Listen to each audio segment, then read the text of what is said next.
nasaan at bakit sa ngayon hindi maramdaman kahit Marcos supporters, Marcos loyalists, silent majority ng mga Pilipino, not only anti-Marcos camp, yung pagiging independent at exclusive na karapatan, obligasyon ng Office of the Ombudsman under 1987 Constitution ang kanilang kapangyarihan na mag-imbestiga at panagutin ang lahat ng mga posibleng nasasangkot sa flood control scam at iba pang kaso tungkol sa katiwalian.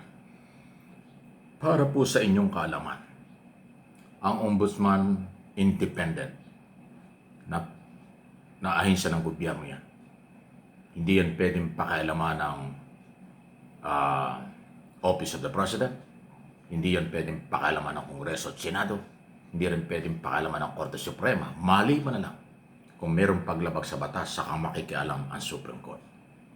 So nandun sa kanila yung matinding authority sa loob ng 7 or 6 na taon na posisyon ng Ombudsman, ngayon under ni Boying Remulla.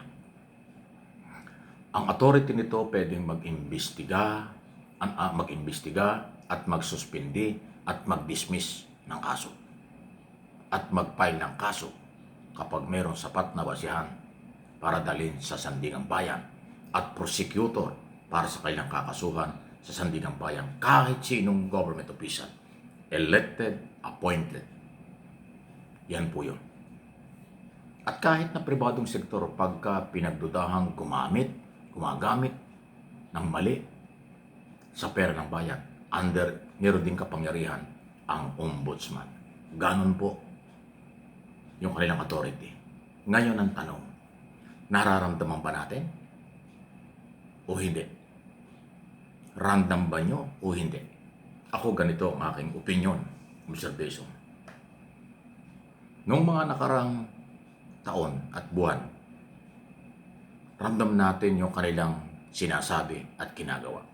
Pero pagpasok nitong bagong taon at ngayon ay hindi na bago, nasa buwan na tayo ng Marso, patapos na ang first quarter, hindi natin naramdaman, hindi ko naramdaman yung kanilang exclusive authority na panagutin ang dapat panagutin. Especially sa flood control scam. Malinaw na malinaw from day 1 noong July 28 ng ating 2025. Inamin ng Pangulo sa State of the Nation Address, mayroong korupsyon. Mahiya naman kayo. Pera ng bayan ito. Totoo yan. Sa initial na investigasyon noong nakarang taon, bilyon, trilyon ang na-identify na nawawalang pera na pinagparti-partihan ng engineer, contractor at proponent ng project ng mga congressman at senador. Pero ngayon, anong nangyari? Isa lang ang senador, dating senador pa, ang nakakulong, nag-surrender pa. Hindi yan na-arresto. Surrender, Bong Revilla. Saldi ko na pangunahing suspect until nawala.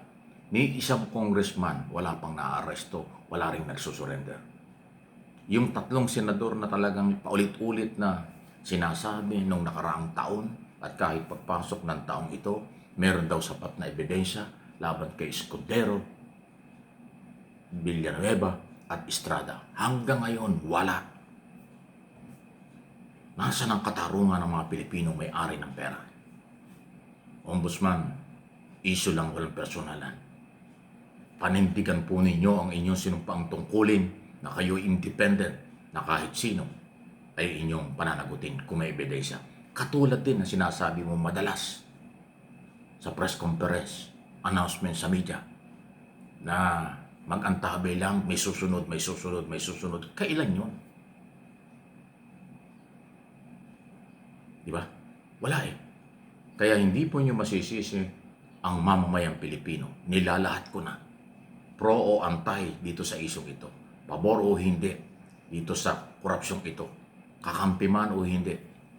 Pero ako'y naniniwala, majority ng Pilipino, pabor na merong panagutin kasi nawala ang pera ng bayan. Bilyon-bilyon or trilyon. Wala nang ibang pupuntahan tayo dahil ito'y korupsyon. Hindi naman pwedeng dalhin ito sa ICC dahil wala namang pakialam ang ICC sa corruption issue sa Pilipinas. Ang kanilang priority ay yung issue sa paglabag sa karapatang pantao, crimes against humanity. Yun po yun. Kung pwede nga lang dalhin sa ICC itong isyong ito, baka may nagpunta na ron eh. Baka may nag-file na kaso hindi nga pwede. Local law, batas sa Pilipinas ang dapat pairalin. Anti-graft law, plunder law. Napakarami pong batas, pero hindi maramdaman. Yung mga engineer, mga kontraktor na umami na, nagpayaman, nagsauli na ng mga kotse, nagsauli ng pera. Di ba admission yan na sila ay mayroong kalokohang ginawa? Hindi pa rin. Yung iba dyan nakakulong dahil lang sa kinontempt ng Senado. Pero hindi pa sila nakakulong dahil sa kaso na meron silang nakapending na kaso before office ng Sandigang Bayan or Ombudsman. So what happened?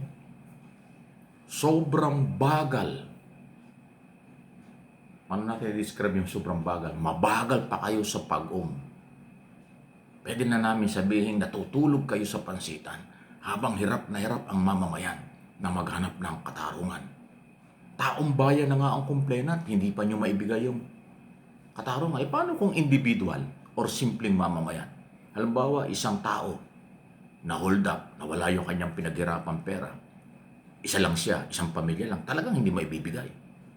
Ganun kahirap dito sa atin. Ito, lahat ng Pilipino, Ombudsman, Office of the President, Office ng Justice Secretary, pati Supreme Court, pati Justices ng Sandigang Bayan, complainant dahil people's money. Peoples of the Philippines ang perang pinag-uusapan. Peoples of the Philippines ang complainant kapag plunder, graft in corruption against government official. Hanggang ngayon, hindi pa nyo maibigay. Ano tayo? Huwag kayong magagalit. Nagtatanong lang po tayo. Tatanong lang ako. Anong klaseng gobyerno meron tayo?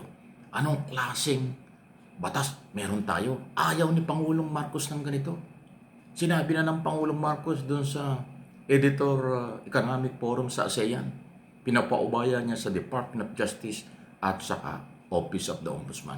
Kasi alam ng Pangulo, ang Ombudsman independent, hindi niya pwedeng utusan.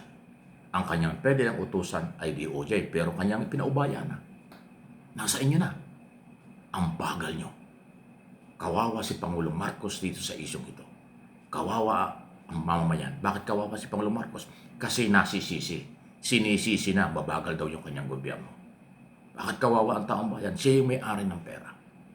Pero lahat ng authority under the law, nasa Ombudsman, nasa DOJ, nasa DPWS, nasa ICI na nag-imbestiga. Pero bokya pa. Namamayagpag pa yung mga personalidad sa Senado at Kongreso. Pakapi-kapi pa yan. Mga nangangantsaw pa yung mga yan. Wala kayo, mahina kayo. Ganong kahina ang sistema sa Pilipinas. Buong Pilipinas na ang complainant. Wala pa kayong naipakukulong. What happened to you, Mr. Ombudsman?